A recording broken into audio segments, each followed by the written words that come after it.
Curiga dengan laporan kematian yang dibuat oleh seorang mekanik terhadap kematian anaknya, akhirnya membongkar kes penderaan yang menyayat hati terhadap seorang remaja perempuan. Mangsa iaitu Siti Hajar merupakan seorang remaja berusia 22 tahun ketika hari kejadian. Dia tinggal dengan ayah kandungnya setelah ibu dan ayahnya bercerai.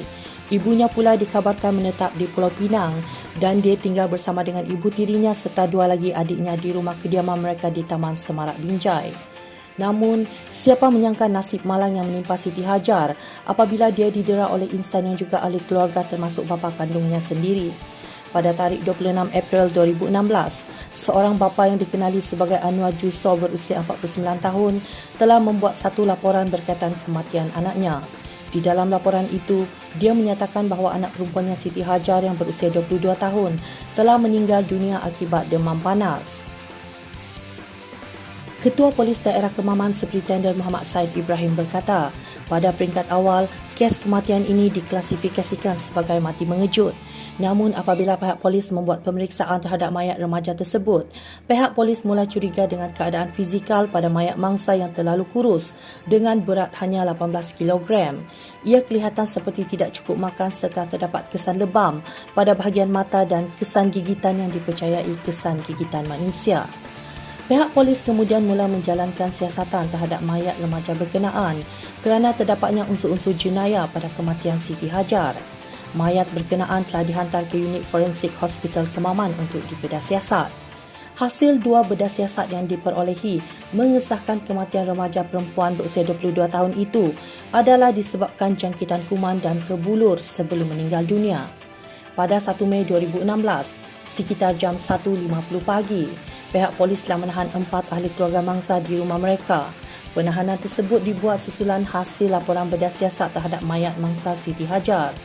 Tahanan reman terhadap keempat-empat suspek yang sepatutnya tamat telah dipanjangkan sehingga ke 15 Mei 2016 bagi membantu menjalankan siasatan terhadap kes terbabit. Pada masa itu, seramai 5 individu telah dipanggil dan diambil keterangan oleh pihak polis bagi membantu siasatan terhadap kematian gadis itu. Beberapa jiran mangsa juga telah dipanggil bagi mendapatkan maklumat tambahan. Keempat-empat ahli keluarga mangsa yang ditahan merupakan bapa kandung mangsa iaitu Anwar Jusso, ibu tiri mangsa iaitu Muni Ahmad dan dua lagi iaitu adik-beradik mangsa yang dikenali sebagai Siti Sarah Anwar berusia 21 tahun dan Amir Sharif Anwar berusia 14 tahun. Pada 15 Mei 2016, keempat-empat ahli keluarga mangsa didakwa membunuh seorang gadis berusia 22 tahun, Siti Hajar Anwar, di sebuah rumah di Batu 5 Jalan Air Putih Taman Semarak Binjai Cukai Kemaman pada sekitar jam 10.45 malam pada 26 April 2016. Pendakwaan kes ini dilakukan oleh Timbalan Pendakwa Raya Syazwani Nawawi. Ketika prosiding dijalankan, kesemua tertuduh kelihatan tenang dan tidak diwakili peguam ketika itu. Walau bagaimanapun, tidak ada sebarang pengakuan direkodkan selepas pertuduhan dibacakan di hadapan Hakim Bajrul Muhammad Hamdi. Mereka didakwa mengikut Akta 302 Kanun Keseksaan yang membawa hukuman mati mandatori jika disabit kesalahan. Tertuduh iaitu bapa kepada remaja berkenaan ditempatkan di penjara Marang, manakala ibu tiri mangsa serta adik perempuan mangsa ditempatkan di penjara Bentong dan adik lelaki mangsa yang berusia 14 tahun telah diletakkan di rumah perlindungan Rusila.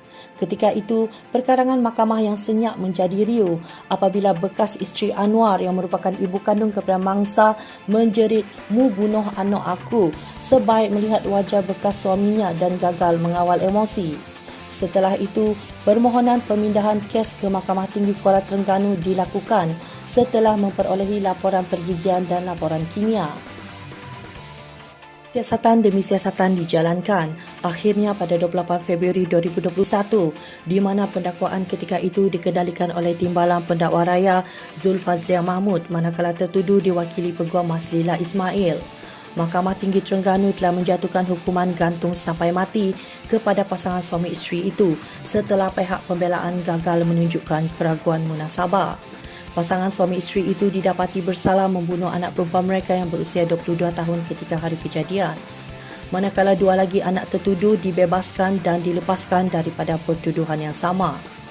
Demikian kisah yang sangat menyayat hati apabila seorang bapa sanggup mendera seorang anaknya sehinggalah meninggal dunia. Kes Siti Hajar mendapat perhatian ramai apabila tersebarnya derita yang dilalui oleh remaja terbabit sehinggalah nafasnya yang terakhir.